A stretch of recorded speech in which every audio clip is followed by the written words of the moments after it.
Hello student, magnification क्या होता है स्फेरिकल मिरर में और लेंस में? दोनों की डेफिनेशन सेम है। Magnification of M equal to height of image और हाइट ऑफ ऑब्जेक्ट का अगर हम रेशो ले लें, अनुपात ले लें, तो हमारा क्या बनेगा? मैग्निफिकेशन।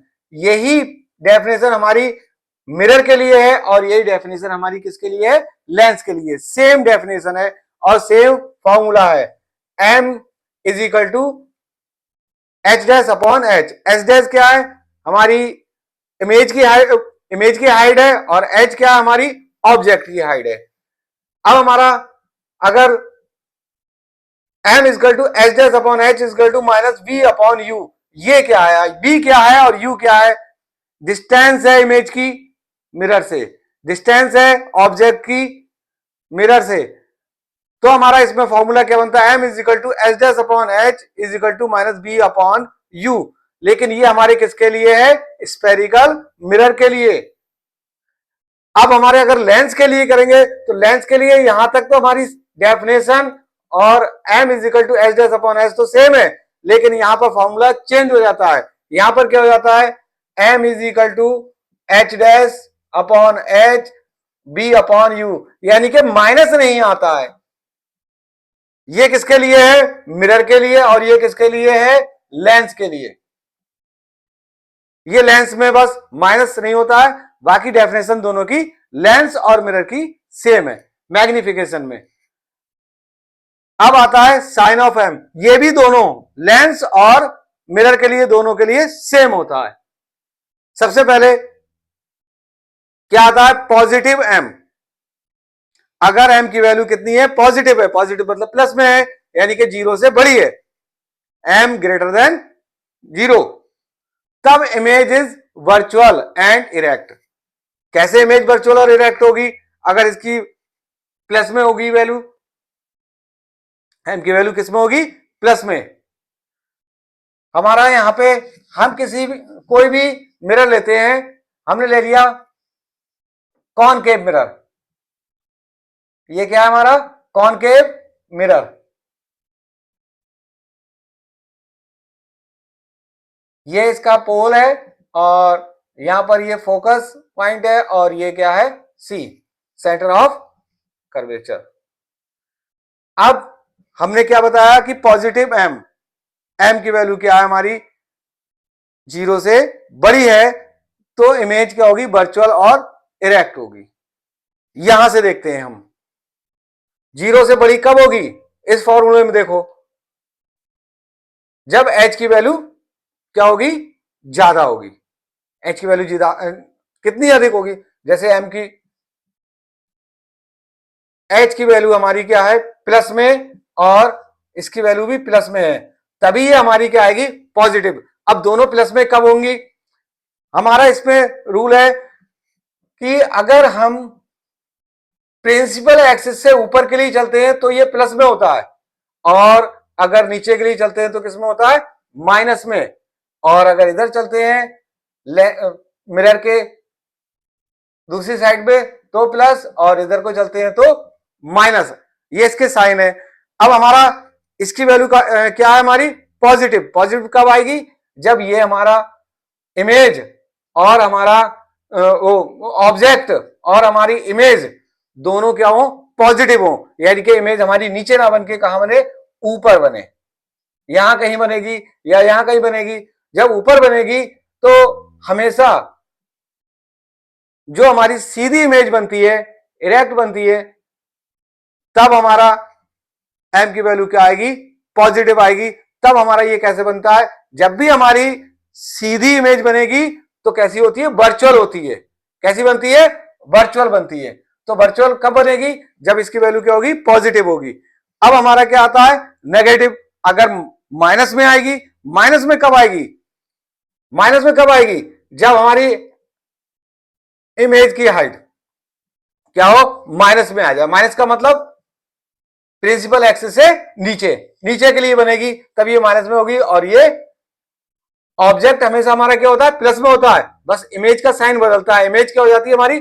जब माइनस में हो जाती है तब ये नेगेटिव आती है, जब माइनस में हो जाती है नीचे बनती है तब हमारी इमेज कैसी बनती है, रियल बनती है। कैसी बनती है, रियल बनती है। और इन्वर्टेड मतलब उल्टी बनती है, रियल बनेगी और उल्टी बनेगी। अब इसके बाद आता है एम की वैल्यू हमारी ग्रेटर देन 1, एक से ज्यादा आती है। एम की वैल्यू एक से ज्यादा आएगी, कब आएगी, जब हमारी इसकी वैल्यू, इमेज की वैल्यू ज्यादा होगी। मानो इसकी 2 है और इसकी कितनी है, 1 है, तो 2/1, तो हमारी कितनी आई, 2। तो ये ज्यादा है, यानी कि इमेज हमारी जब बड़ी होती है किससे, ऑब्जेक्ट से। जब इमेज बड़ी होती है ऑब्जेक्ट से तो इमेज क्या होगी, मैग्नीफाइड, मतलब बड़ी होगी। अब अगर एम की वैल्यू एक से कम होती है, एक से कम का मतलब मानो इमेज ये ऑब्जेक्ट है, हाइट ऑब्जेक्ट की है और ये इमेज की हाइट, इमेज की हाइट कम है, कम है मतलब 1 है, और इसकी हाइट कितनी है, 2 है, इसकी 2 है, तो ये 1 से क्या हो गई, कम हो गई। जब ये 1 से कम हो गई तो हमारी इमेज कैसी बनी, कैसी बनी, डिमिनिश्ड, छोटी बनी। तब क्या होगी, द इमेज इज डिमिनिश्ड। और अगर इक्वल है, एम की वैल्यू इक्वल है बनके, जब बनके इक्वल है तो दोनों क्या होंगी, एक दूसरे के इक्वल, तभी तो इक्वल आएगा। 1/1 1 1 के इक्वल आएगा। जब दोनों सेम साइज की होगी तो the image is same size as the object, object के सेम साइज की होगी। इससे हम इसका साइन ऑफ एम की वैल्यू निकाल लेते हैं। अब इसके बाद हमारा रिफ्रैक्शन ऑफ लाइट देखते हैं।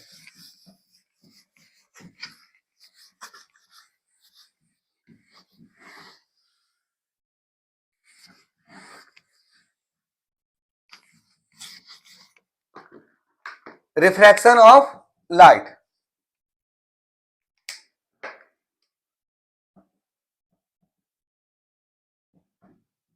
Refraction of light, refraction of light क्या होती है, हमने 2 मीडियम ले लिए, 2 माध्यम ले लिए। ये हमारा क्या होता है, इसमें नॉर्मल जो किस पे होता है, इसमें परपेंडिकुलर होता है। अब यहां से हमारी लाइट रे आई, इसे क्या कहते हैं, इंसिडेंट रे।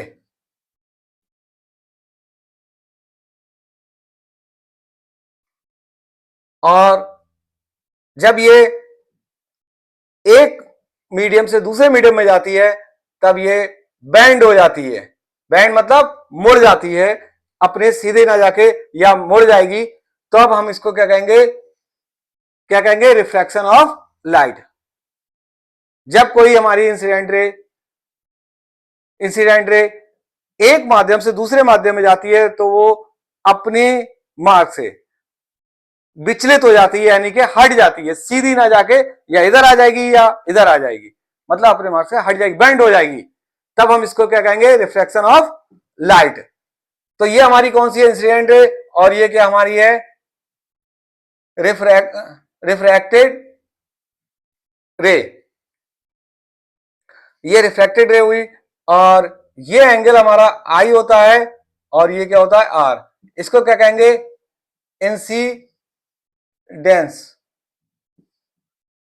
एंगल, और इसको क्या कहेंगे, refraction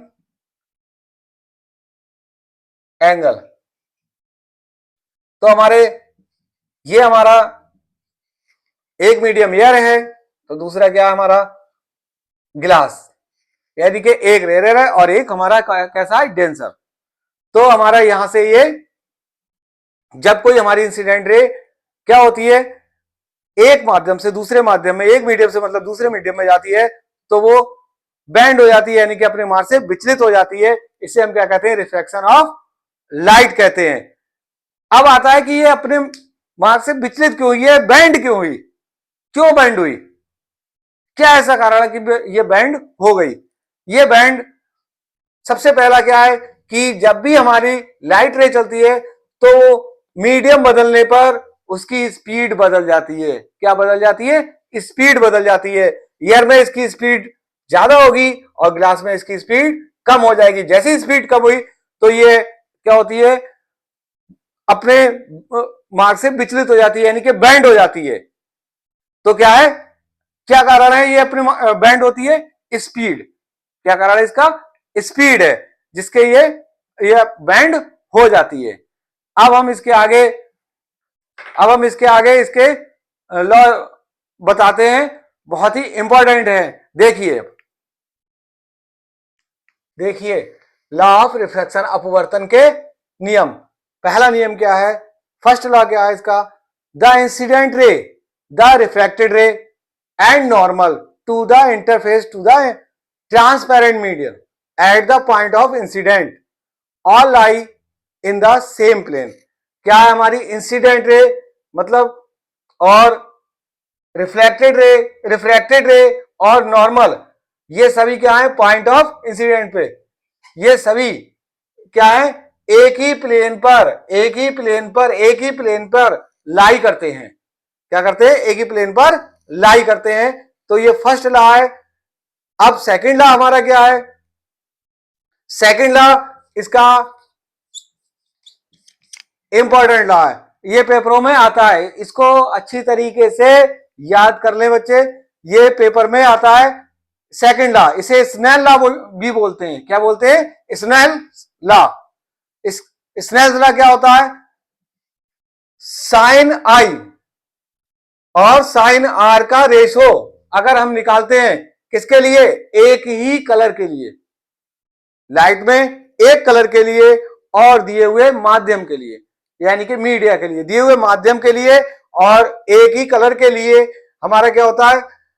sign I, angle of incident का साइन और एंगल ऑफ रिफ्लेक्शन का साइन इन दोनों का अगर हम रेशो निकालेंगे, यानी कि sine I upon sine R का जब रेशो निकालेंगे तो ये क्या रहता है? कांस्टेंट रहता है, यानी कि कांस्टेंट रहता है, ये कभी नहीं बदलता, इसकी वैल्यू बदलती नहीं है। तो इसे क्या कहेंगे? स्नेल का नियम। लेकिन कंडीशन क्या है इसमें? एक ही रंग के लिए और दिए हुए माध्यमों के लिए क्या होता है? हमारा sine I upon sine R के रेशो क्या होता है? कांस्टेंट होता है। और इसको हम किससे लिखते हैं? एन से या म्यू, एन से या म्यू से लिखते हैं। तो इसे क्या कहते हैं हम? Refractive index. क्या कहते हैं? रिफ्रैक्टिव इंडेक्स कहते हैं। रिफ्रैक्टिव इंडेक्स क्या होता है? इसको हम ऐसे भी लिख सकते हैं, sine I upon sine R is equal to 1 and 2, 1 and 2।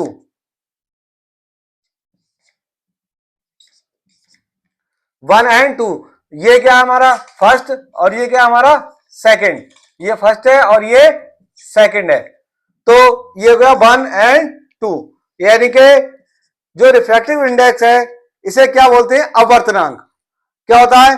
पहले माध्यम, ये फर्स्ट माध्यम है या फर्स्ट मीडिया है, तो पहले माध्यम के सापेक्ष दूसरे माध्यम का अपवर्तनांक। क्या कहेंगे? 1 and 2 को पहले माध्यम के सापेक्ष दूसरे माध्यम का अपवर्तनांक, यानी कि रिफ्रैक्टिव इंडेक्स। और इसको हम ऐसे भी लिख सकते हैं, n2 ऊपर और n1 नीचे, यानी कि दूसरा माध्यम ऊपर पहला माध्यम नीचे, क्योंकि पहले माध्यम के सापेक्ष दूसरे माध्यम का है, इसलिए इसको हम क्या कहेंगे? n2 upon n1। ये हमारा क्या है? स्नेल लॉ है। इसको कंप्लीट तरीके से याद कर ले बच्चे, और ये बोर्ड के लिए बहुत ही इंपॉर्टेंट है। ठीक है।